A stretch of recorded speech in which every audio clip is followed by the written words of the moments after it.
Welcome back to Coaches at Crown Brew Getting Coffee. Appreciate you watching today and listening in, and I've got another great guest today. I want to thank Crown Brew for letting us be here today. I want to thank Swinford Media and Abby and Ross, as always, for the great work they do to make this possible, and to their boss, Bill Swinford. And I want to thank my buddies at Adrenaline Fundraising for their sponsorship. Jeff and Matt are great at helping people raise money, especially coaches or organizations in high school and college, junior highs. If you have fundraising needs, see the guys at Adrenaline Fundraising. My guest today is Kerri Blaylock, a name that everyone in Southern Illinois probably already knows for sure. She was a retired SIU softball coach, head softball coach. I'm going to run through some of her achievements before we get into a conversation about coaching. If I need to correct something, Coach, let me know. I have 22 seasons down, is that correct? 22 as a head coach. I was at Southern for 33. Okay. 751 and 413 and 1. So I'm going to ask you about that one. This is great. The most wins by any coach in school history. Yeah. By any coach in school history. 17 30-win seasons, 4 40-win seasons, and won 47 games in 2005. 20 straight years with a winning record in the Missouri Valley Conference. 7-time NCAA tourney representative. 5 years in a row from 2003 to 2007. Elected to the SIU Hall of Fame in 2023. Elected to the National Fast Pitch Hall of Fame in 2023. That was a good year. Yeah. And welcome, and thanks for saying yes. Oh, no problem at all. Yeah, I'm looking forward to it. Yes. Okay, let's talk about it. I know you're Yep. a local product. You Yep. grew up in Herrin. Tell me about growing up in Herrin. Just a great town, sports town. So fortunate that my brother was ahead of me, was a baseball player, football player. I'd go to all the events. I was one of those kids that on a rainy day, I'd make my dad drive me to the park to see if the fields were flooded for the night, because I wanted to play. So it's just it was a great place to grow up. A lot of great friends and people that I still am very connected with to this day. And one of those classmates of yours got us connected for this podcast, which Yep. is really cool, because you were on my list from the beginning, but Yep. I didn't know how to get a hold of you, and Bill Swinford says, I can take care of that for Absolutely, you. So, absolutely. Family? Tell me about your Yeah, family. absolutely. So mom and dad grew up in Herrin, and brother. Dad passed away young. I was 25. Him and my brother had a hereditary disease. So my brother died at 53. My dad died at 51. Wow. So, but huge part of my life, sports family, gave me every opportunity. Dad was my coach of my softball team when I was young, coach of my brother's baseball team. Very, very important. Was there anything at this, I normally ask this later, but was there anything already in you that's thinking coaching might be something, or was that not even on the radar yet? I think that hit about high school when I got, connected with Coach Gillak, probably. So you played sports, you get to high school. What did you play in high school? You played softball, obviously. Yep, played softball and basketball. And, softball, to be honest with you, Kerri, I wanted to be a catcher. I thought that was my, calling. My dad one day said to me, he said, "Sis," he said, "you can't hit and you don't really run very fast. I think you need to think about this fast pitch pitching. I think it's something you could do." Yeah. And honestly, if it wasn't for him saying that, so we talk about parents and being positive. Yeah. Honestly, his truthfulness and us just having this great relationship, he led me. I wouldn't be where I am today if it wasn't for him saying that. I love the fact you said that, because I think we're in an era where we don't get enough of that truthfulness with our kids about their own abilities sometimes, and lead them down a path. A great path. And so that's, I'm glad you said that. Sure. So I know your softball experience must have been pretty good, because the tradition at Herrin for softball, going back that far, tell me about that. So Coach Gillak saw me in the summer leagues, and I was pitching in the summer leagues, and he came up to me, and at that time, it was Sonny Clark and then Nina Calcaterra. It was just a line of pitchers, right? And so he came up to me and he said, "I want you to start working with you if you'd want to come in the gym, but the only problem is we go at 6 o'clock every morning." I said, "Hey, I was just one of those kids. I'm in." Yeah. So My mom couldn't wait until I could finally drive, so she had to drive me every morning, exactly. dump me off. Yeah. And so I started pitching. And so I had a really good high school career, which led me to the University of Evansville. I was recruited by Southern, but at that time, my mom's like, if you go to Southern, you're just going to stay at home. And I wanted to get out. Yeah. So I followed 2 teammates who went over to Evansville. And I played at Evansville and had a really fun college career. So, Coach Gelack got me started. He was such a teacher. And so that got me more into I don't think I had great talent, but I would listen, learn, and I think I could execute what he was telling me to do. So many coaches mention their previous coaches Mm-hmm. or coaches that influenced them. And in my conversations over the course of my career, his name probably comes up as much as anyone else, universally Yeah. speaking, about the Yeah. impact that He Joe had. Hossman down at Massac. I could go on and on, but what he did for me is I soaked the information. Anything he would want to give me, and with softball, he learned from a book. Nobody knows that. Like, he started reading a book, Yeah. and then that led to him becoming one of the premier pitching coaches, in the state. And so he built all these, it was just one after another of us that played D1. And it came from, and I think that's where I found my love of, Kerri, he would talk to us sometimes like an old football coach, right? Yeah. And so we were so endeared to him, we didn't get our feelings hurt. And so the part of him I always tried to emulate was, could I talk to my athletes in a firm, tough manner, but they knew I loved them. I knew he loved me. I knew he was kind of like a second dad to me. So that's a great quality I thought he had. We could probably cut this now, and that's all I needed. Yeah. Because you can be firm, Yes. and you can discipline if Yep. you have a relationship. Oh, it's all it's about. Right, and once they know that your firmness and your correction is coming from a place of Yes. love Yes. and a place of caring, Yes. then everything is possible. Yes. But if you don't build that relationship, and I think that's even more so true today, but I love the fact you said it was important to you then, and even more so today. Kids today need to know that. Well, it's not, I call it a transactional relationship, right? There's a lot of coaches that are transactional. All they want to know is what you can do for me. That's right. And so I was not transactional. And so I would ask a kid, how's your mom and dad? I would know how their family was. I would know if there was illness in their family. I would get to know them on another level. And then so when I went to tell them, hey, you screwed that up, you need to be better, or you didn't come to work today, they would take it a lot better. Amen. Beautiful. Yep. Love it. This is a great place to interject the fact that I've been told that also around the 9 or 10-year-old age, you were the best quarterback. Yeah, that's in what your they age tell me. group. That's what they tell me. Yeah, So- I had some great. I tell you what, there were some guys in my age group that allowed me and thought it was cool that I was an athlete. How cool. That's awesome. So it was awesome. So I Yeah. played flag football and I was the quarterback, and Yeah. they accepted me, and Bill was on the team, and a lot of Anthony Goodrum, like Jeff Doty, I could tell you all the guys, and it was a lot of fun. Yeah. Isn't that cool that they Yeah. welcomed you into that little... Yeah, my mom did not want me to do it at all, but they welcomed me. That's great. Yeah. That is awesome. Yeah. Tell me about your college time at Evansville. Yeah, I went to Evansville, and some of my classmates, Andy Bennis that pitched for the Cardinals, Marty Simmons, who is now the head basketball coach at Eastern Illinois, but Right. had a great career, played for Bob United Indiana. We had a really great time. Now in softball, I had 3 coaches in 4 years. Yeah. That wasn't the greatest, but yet it taught me adversity, and it taught me, and my last 2 years, I was the only pitcher, so I threw 46 games Oh, my. junior and 46 games my senior year. But it also taught me that, sometimes you just have to buck up and do some things you may not want to do because your teammates need you. And so that's kind of, I did that and got out, thought I was going to be an accountant. So I got my accounting degree, and that was the path that I was going to take.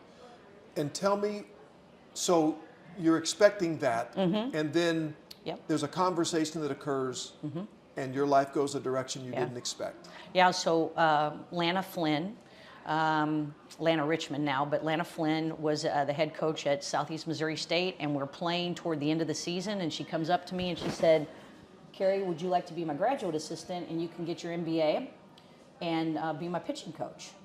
And I had no concept at that time that that was possible, doable.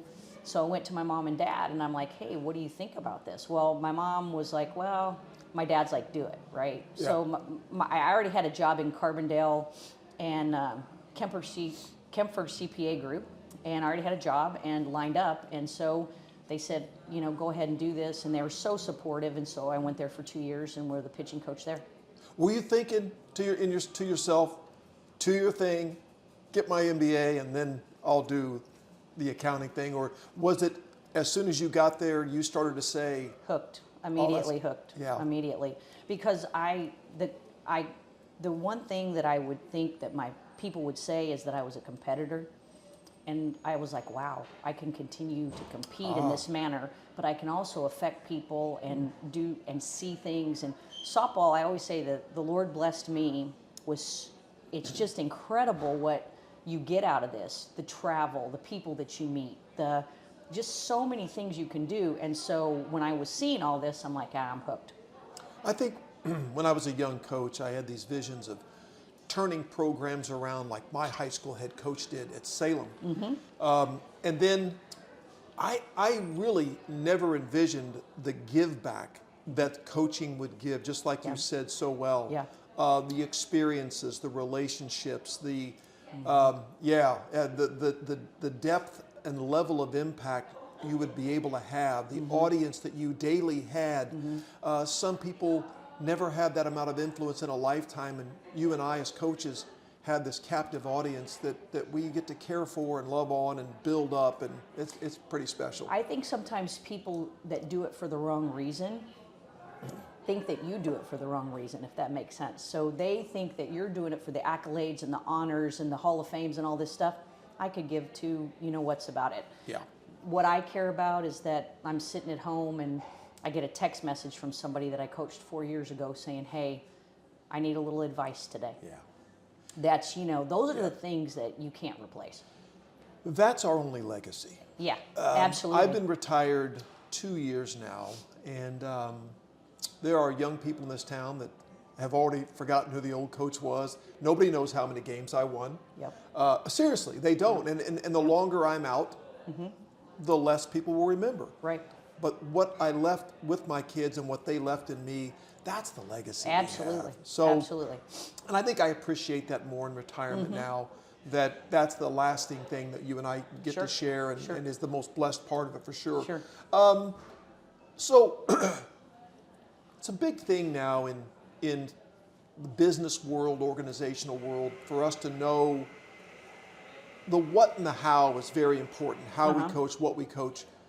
But it's important now more than ever, and I'm glad it's this way, to know what your why is. Why do you coach? So if someone had to ask you why you coached, do you have a quick answer for that, or is it a myriad of things? Is it concise for you? When you sent me the talking points and I was looking at this, I was thinking immediately what popped in my head is the kids. That's my why. Amen. That's my why. It's not wins, it's not accolades, it's the kids. It's the relationships and what you build and the impact that you make. And it's, I can just think back to, you maybe quit coaching or you retire and you're kind of wandering around, and then boom, that text message will come. Yeah. Just out of the blue. Yeah. And you'll be like, that's why I did it. Oh, yeah. Yeah, there's no doubt. And so, yeah, I would say relationships and kids. It was my why, always has been my why, impacting lives, trying to help. That's the important part. It's the stuff that never makes the papers. Yeah, you got it. And you're glad that it doesn't. For sure. It doesn't need to, but being able to help a kid through the loss of a parent. Absolutely. Or a sibling or an illness in the family. Yep. And yeah, those things are really important, and been through some crazy experiences. Absolutely. Some things that were on the dark side of life, but I feel blessed now to have been there for that young person in that situation. Absolutely. Did you have so let's talk about your assistant time. You end up at SIU. Yeah. And you're an assistant coach for how many years? I was an assistant coach for 10 years with Coach Kay Brechtelsbauer, and her name is on the field, and she was there for 32 years, and she really, there were a couple of other coaches for a year here or there, but she was the face of the program. So you made the mistake of being the person that followed the person. Absolutely. Yeah, absolutely. And congratulations, Yeah. because you Yeah. did it. Because Yeah. that can be a tough thing. Yeah. Well, I tell you what she did. She always gave me latitude while I was an assistant. Yeah. I always had immense respect, loyalty, and I took the best part of what she did and then maybe made a little bit of what I wanted, and she allowed me to do that and kept some of her culture and then tried to build it on my own.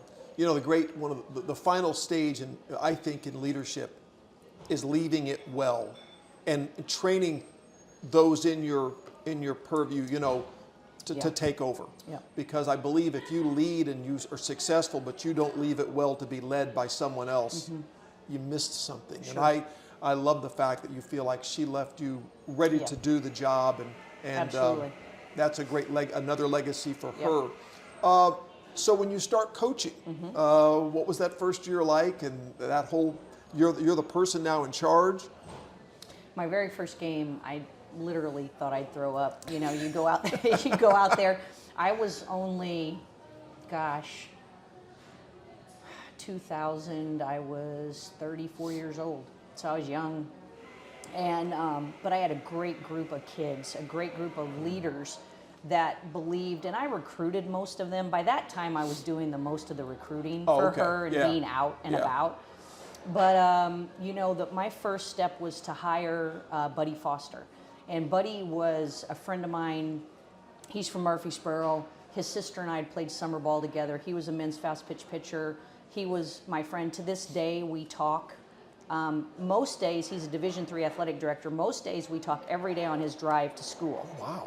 So, Yeah. but some days, like he's at the convention this week, so we're not talking, but we talked all the time, and I knew right when I got the program, and I had to call my former boss at SEMO and say, Coach, I want to interview Buddy, and Yeah. take him from her, Yeah. which was hard, Yeah. but it taught me a lesson of how to do the things the right way, Yes. which are uncomfortable conversations that you have to have because you have to be able to communicate, which is another thing that I try to teach my athletes. You have to be able to communicate. That's right. Bad coaches don't communicate worth a hoot. They do not. So Yes. I got him over, and that's how I started the program. So he was with me in the infancy, and we built something really, really special. That uncomfortable conversation is it's difficult. Oh, yeah. It's short, but it's difficult. Yes. But it will save you an uncomfortable situation far bigger Yeah. down the road. Yeah, So yeah, and we had some, she and I probably had a few years where it wasn't great, but that's one thing Coach Brechtelsbauer taught me was to be honest. Yes. So no matter what, you're honest. You always lay it out there. Number two, you have uncomfortable conversations. Number three, it's okay to, there is conflict sometimes, and it's okay, but just do things the right way. amen. So. Let's talk about recruiting. It's a big part of what you had to do to get the right players Yes. on campus. Yes. What did you look for in a recruit? If you had a checklist, and maybe you did, you said this is. I know you're looking for a person that can pitch, or a Yeah. person that can hit, a person that can field, but what about the intangibles, I guess is what I'm asking. Well, I think I spent a lot of time watching their time in the dugout. So yeah, you can pick out a good athlete, so you could pick out the good athlete. I could pick out the kid that I thought, hey, they can play at our level. I'd spend a lot of time watching what they did with their teammates, how they talked to their teammates, how did they act on the field, what was their body language like. I was a huge body language person. I did not like rolling of the eyes, huffing and puffing, Yeah. Kicking the dirt. That didn't fly for me. Then I'd watch how they dealt with their folks after the game. And I would stand back and just kind of watch. Sometimes, when you would go to these high school games around the area, maybe I wouldn't put any SIU stuff on at all, and I would just sit there. But you're right. We were filtering in, and it wasn't always that way. I had years, so we were really good until about 2010, and then we hit some years of and you either make some mistakes on talent or you make some mistakes, and then you come back, and those kids, then we still had some good years throughout that year, but we were down a little bit, and then we came back up. And I think it's getting that whole package of someone that wants to buy in to what you're doing. Yeah. We could cut this again, Ross. That was perfect. That was great. No, because my favorite part is what you said about, I know you can play, but it's the person off the field, because that's where the character is revealed. Yep. Who are you with your parents? Who are you when you're not on the field? Your teammates are batting. When mistakes happen, when a mistake is made on the field, what is your response? Yeah. Is it to lead or to blame? And, Absolutely. And I love your point about body language. That is so great. The big three: pitching, hitting, defense. Would you rank them? They all important? I would say pitching, but I was a pitcher. I mean, I think early on in my career, we were pitching and defense dominant, and our hitting kind of got us by, but we could pitch and defend with anybody in the country. That puts you in every game. It put us in every game. Yeah. Then the game kind of changed a little bit, and then you have to become a little bit more offensive laden, you know? Why do you think that changed? What happened? You know, I don't know. I don't know if it was 43 feet. I don't know, yellow ball.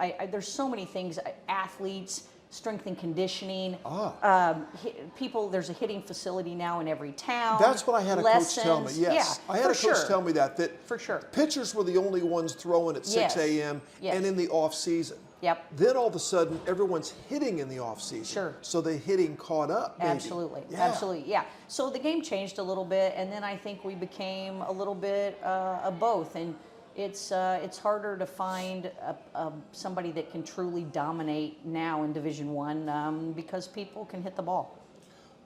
What are high school coaches getting right today? I think that high school coaches today are really working on the X's and O's part of the game. You know, they really are. And so kids have some kind of concept of what is going on before they get there. I think they're more into development. You know, back maybe when I played, they just roll the ball and we would go out there. There were some coaches that knew what they were doing, like Vicky King at Carbondale did, and Shellac did, and there were some people around the area. But was it Red down at Harrisburg? Red Stafford. Yeah. There were people that knew. But now it's really come into it that they try to spend time on the X's and O's part of it. That's interesting. The reason I asked that is because when I had a player go off and play college ball, my first question when I saw them again, besides how's it going, was what could we have done better in your transition to there? What are we missing? And sometimes I would get really good answers that things like if it was a quarterback, things that maybe we could be better at preparing them for. So that's why I asked that. How did the game, I kind of answered this I think already, but how did the game change from your first year as head coach to your last? What was the big change in the game? Well, there's a lot of things, but the opportunity, like for us, was money. So we went from, when I first played to vans, then to SIU bus, then to charter buses, then to flights, then to maybe 3 uniform sets, to maybe everybody had their own bat. In the beginning, not everybody had their own bat. Everybody has their own bat, their helmet. You have a contract with Louisville Slugger. So you start changing the equipment, the opportunity, and then you see the athletes bigger, stronger, faster. I mean, they just are, right? Yeah. Now, Amy Hari, which was one of my pitchers from Nashville, she's the hardest thrower I ever had. She was at 70, 71, and that was back in 2005. Yeah, I remember her playing. And then in 2016, I had somebody named Brianna Jones, and she was in the upper 60s. And so, but then they start working at facilities, and then the spin rates and all the things the gadgets you can buy to check their spin rate and their this or their that. So the opportunity of them to just become a better athlete and so the game has just changed over that amount of time, and the opportunities the kids have in the summer, where they go, what they do, What did you do as a coach in the off season to stay on top of, because you were so good for so long, you had to keep evolving, I'm sure. So what does a softball coach like yourself do in the off season, or what did you? Well, I think we were fortunate. So when Coach Kill was there at SIU, and he had a strength coach by the name of Eric Klein. Sure. And so Eric was our strength coach. So we got him right away. And so those early years, he was doing that. And then one of his proteges by the name of Meade Smith, who is Nick's, he married one of my former players, Oh. and he's the strength coach. Yeah. And so we would give them programs to use. They would do it. Some of them would play here or there. The pitchers, I would always ask them to, kind of after recovery, then come back. But yeah, you always try to keep a grasp on them and tell them to sustain what they've gone through. And hopefully if you get the right kind of athletes, they're going to want to do that. Was the weightlifting part of it, the strength training part of it, not around when you played, or was it around back then? Or it was an old football coach who told you to go in and squat as much as you could, you know. But the functional movement part of it, Yeah. Eric was really ahead of his time was. on functional I agree. movements I and what agree. we did. And the other thing is, back then when he started, we were so tough-minded. Those kids in the early 2000s, and then they just it was a huge. I thought it was a huge part of our early success. I know I don't want to speak for Jerry, but I know in having conversations with him what Eric meant. I think Yep. he would tell you all of his coaches mattered. They were Yep. all important. He had Yep. the same staff for many, many years, but Eric was such a vital Yeah. part of that. And I think part of that is getting the guys he recruited ready, but also he was going to actually spend more time with those kids than anybody else. Oh, absolutely. Because he had them in the time that Jerry couldn't have them. So And the other thing, he was very soft-spoken, and so is Meade. They're not the rah-rah. They just make a kid want to do better, and it was a huge part. The strength and conditioning was a huge part for us. yeah, and making a kid want to do that hard work in the weight room when there's no crowd, that's Sure. a tough sell. Sure. But the good ones can do it. Absolutely. Eric certainly Absolutely. could. Coaching staff wise, tell me about your coaching staff through the course of your career. Did it change a lot? Did you lose assistants to other programs? So, Buddy left, and he went on to head coaching, and then I went out and got Christy Canoyer, who's now the head coach at St. Louis University. And she came in, same thing, wanted to have somebody in the fold. Didn't start getting second assistants until a little bit later. The current head coach at Southern then came in as my assistant after Christy. And then I had a former player of a Kelsey Gonzalez, or a former player of a Katie Wagner. So that's kind of how the flow went. So I didn't have a lot of assistants over the time. They were gotcha. all very good coaches. Yeah. They were all very important, and I knew all of them.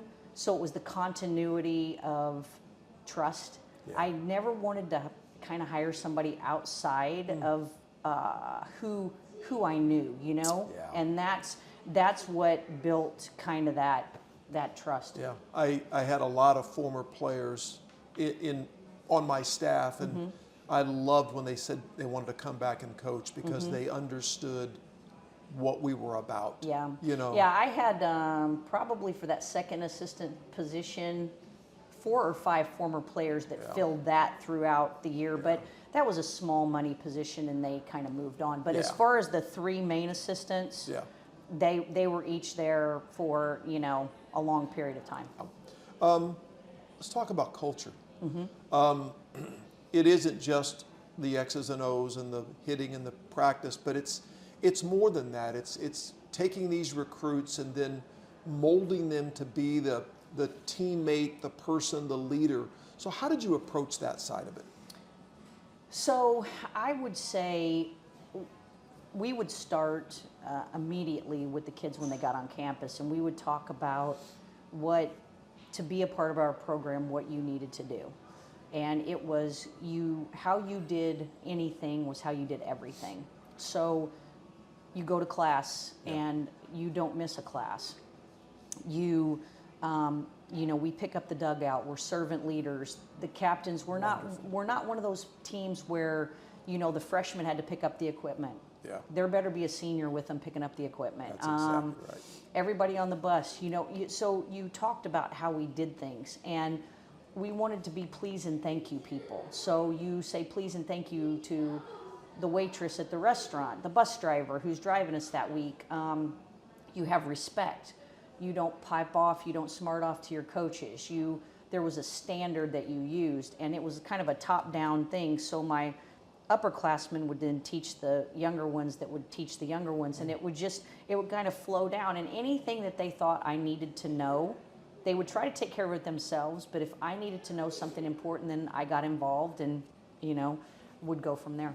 A lot of people are writing books telling that kind of stuff and selling lots of books, and Yeah. you should have written one because this. I don't know about that. Oh no, Yeah. this is what I read. This is Yeah. this is the thing. Yeah. The book called Legacy, which is about the All Blacks, the rugby team, Yeah.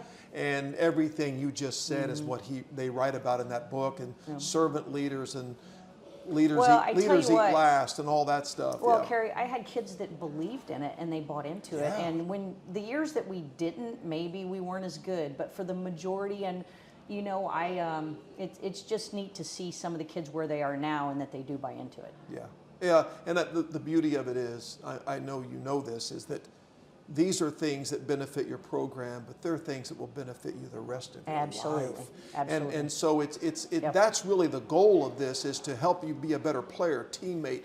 But this goes beyond your time at SIU, which is very short-lived, a very Yep. small window. Sure. Thank you for sharing that. Sure.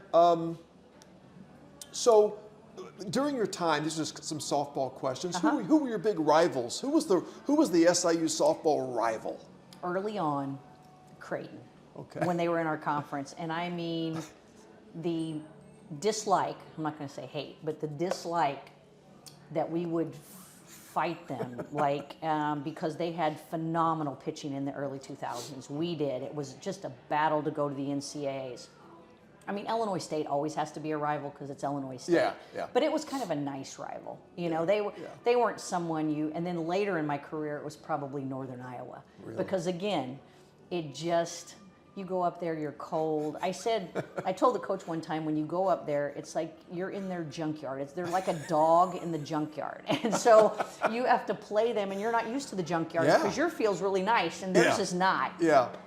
So, I mean, the only time we ever beat them up there is when we got to play in the Dome, which was a neutral weather, Yeah, you know. yeah. But yeah, so I would say those rivalries were pretty key. Kind of like playing North Dakota and South Dakota in football. Absolutely, absolutely. They don't mind that weather a No, bit, and you're no, saying, what's absolutely. going on? Yeah. Absolutely. That's great.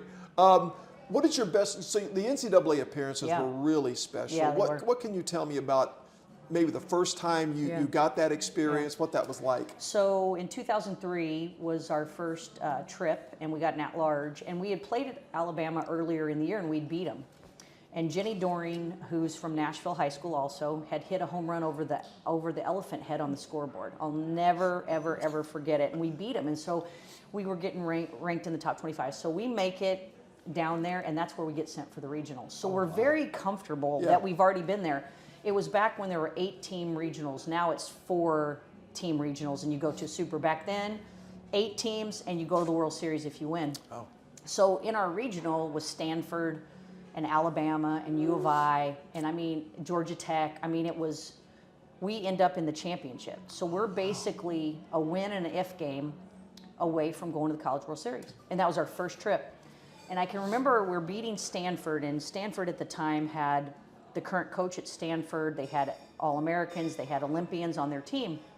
And I'm sitting on the bucket looking at Buddy, and I'm like, Buddy, we're beating Stanford. And he said, Kerri, shut up. He said, shut up. And I said, I got to enjoy this, Yes. right? I got to enjoy it. This just hit you all at once, right? Yeah. So but then, you know, we had several different, we got to host a regional, which was huge at the time in 2007. And then later, some of the sweet ones were, nobody expected us in 2017. We won our first conference tournament. So for years, we had never won a tournament. Yeah. Now Southern's won it the last couple of years, plus we won it in 2017. And so we won it in we won it in 19 again. But there for a while, we couldn't win a tournament. We could do really well in the regular season. Yeah. So, but every NCAA you go to is really, really pretty cool. Yeah, that's a great story. Yeah. I was teasing you beforehand.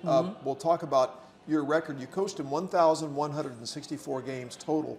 I did not know that. You had one tie. Yeah. So, do you have a story? You know what? I'm trying to remember where it was. Oh, I know it was. Yeah, I do have a story. So we went to Puerto Vallarta, Mexico. Okay. And we're down there, and we were the guinea pigs. It was in 2015, and we were the guinea pigs of this new facility they were building, but the lights were horrible. And we got to the end of the game, and we were playing Northern Colorado, and we didn't get through the game. Yeah. One time. One time. Yeah. All I those did not. games. Yeah, a lot of games. I didn't realize That that. stood out to me. Yeah. Yeah. 2005 team won 47 games. Yeah. Yeah. It That was is- special. We were back-to-back regular season champs, and Hardy was on the mound. Cassidy Scoggins, those are two Hall of Famers, were on the mound. It was Ashley Hamby, a really, really good team. But 04 and 05 both were really special teams. Your favorite part of coaching? Again, I would have to say just interaction with the kids. I love teaching. I love the practice part of it and teaching. I love dealing with the kids and making a difference and letting something click. Seeing them grow. Absolutely. You know, Absolutely. that kid you start off with, and to see them not be the same person, Yep. but a better version of Absolutely. themselves.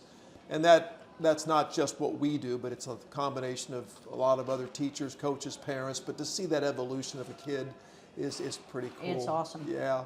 What was the toughest part for you? What was the big challenge? You look back in your career and you say, this was the most challenging aspect of coaching. I think that and you probably know this because you won a lot of games, if you want to be excellent at everything, then you kind of expect everybody to be on the same train as Sure. you. And Yeah. I mean everybody, meaning everybody from a janitor you may run into to somebody across campus. And sometimes you have to fight battles, and it gets kind of hard. I would say the travel wears on you a little bit. I was lucky when I was at Southern. I had really supportive people, and softball was important. So that made those are easy things. But I would say probably travel. There may have been a parent here or there that you know, but other than that, like the kids were a joy. Where I got to coach, I mean, obviously I had opportunities to leave many times, and this was home for me, and that was my school, and that was exactly who I was. And so I was fortunate that they gave me the opportunity to do that. Well, I know SIU's glad you stayed. Yeah. So, Yeah. Staying on top is hard. Mm-hmm. You know, I mean, I had a coach tell me one time, he said, you know, building up a program that's bad is tough, Yep. but there's a lot of things you can fix to make it right. Yeah.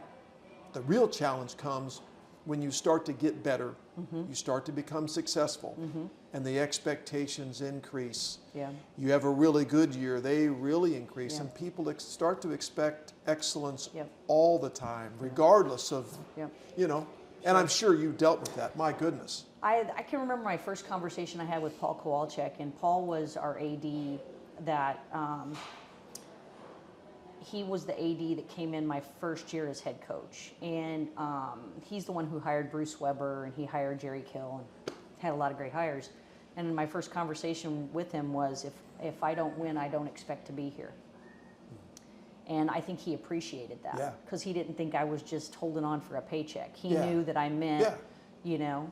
And there was an SEC school that had come to see if I would interview, and I can remember going in and talking to him, and he said, I can make you the best paid coach in the Valley, but if you feel you need to go. He was always very supportive or whatever. And I just think that as a coach, you need to understand that if you don't win, it's part of the job, right? It is. And the pressure part of it, you can't worry about the pressure part. You have to worry about doing the best that you can do with what you have, and the rest takes care of itself.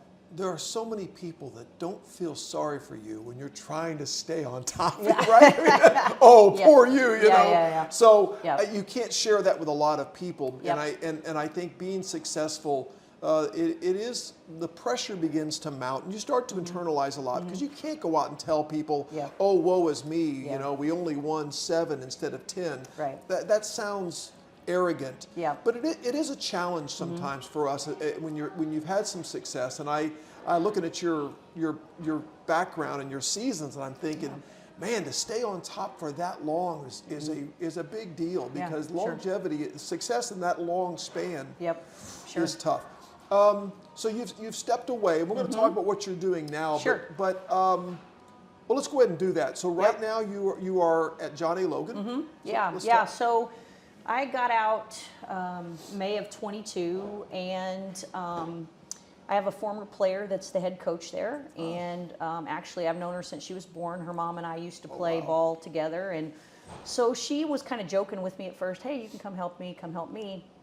And at first I had no interest in doing that, and then after being away and just sitting and reflecting, I went over and watched her play last year, and I was so impressed by how she ran her program and how the kids, and it was,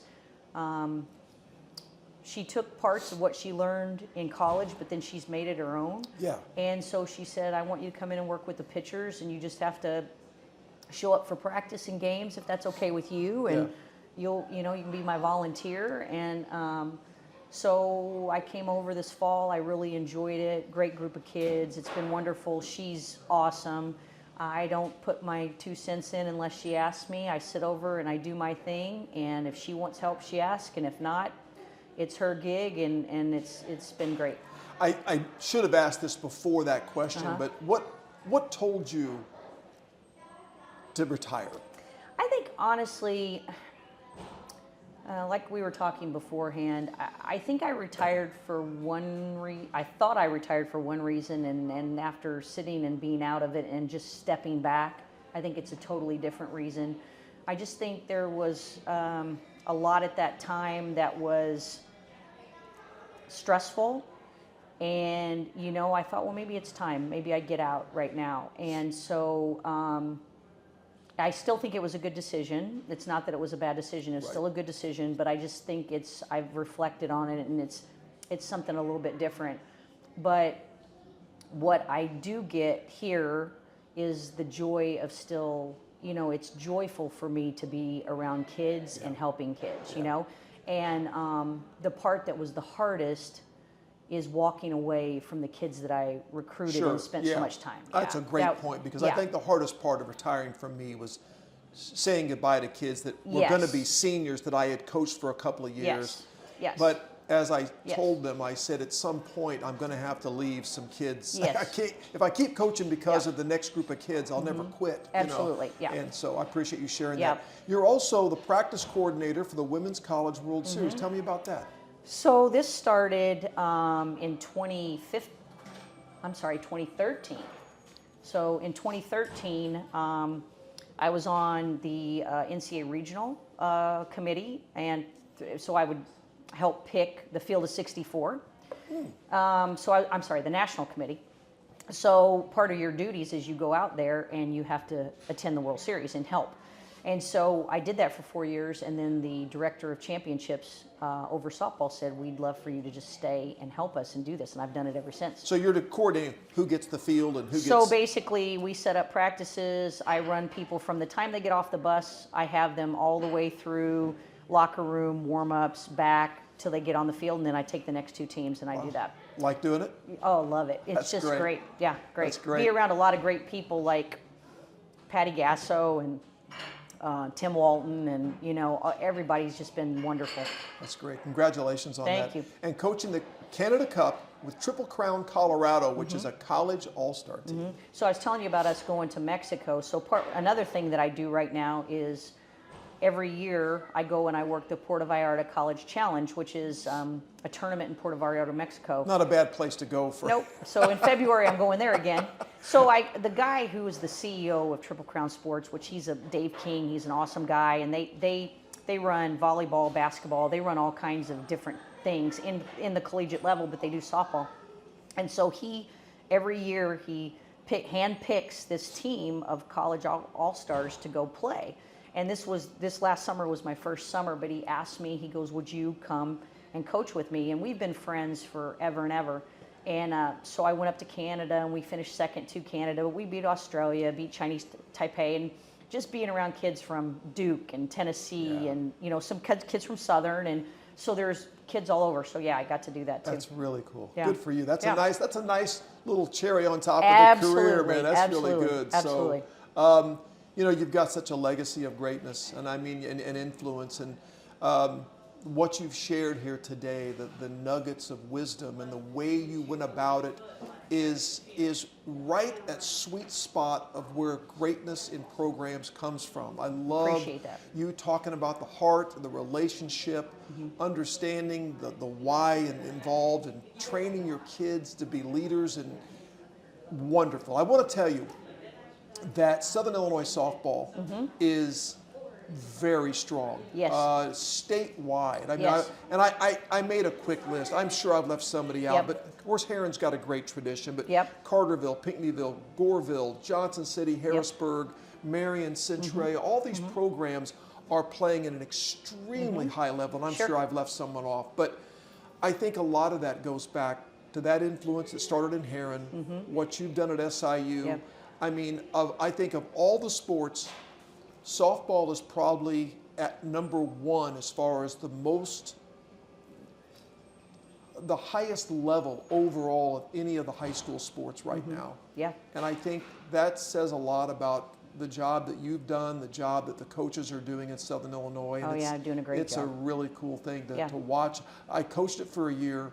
I wasn't very good at it, but I have so much respect for the game, and I love to watch softball. So congratulations to you. Congratulations on a great career. And Thank you. Thank you for sharing so much. This was amazing. Awesome. Thank you very much, Kerri. I want to thank all of you for watching, for listening, to Ross and Abby, to Swinford Media, to Crown Brew, and my buddies at Adrenaline, and appreciate Coach Blaylock sharing so much good stuff today. What a blessing. And we appreciate you watching. Hope you come back again next week and watch again. We'll have another coach lined up for you, and continued support means a lot to us. Thank you.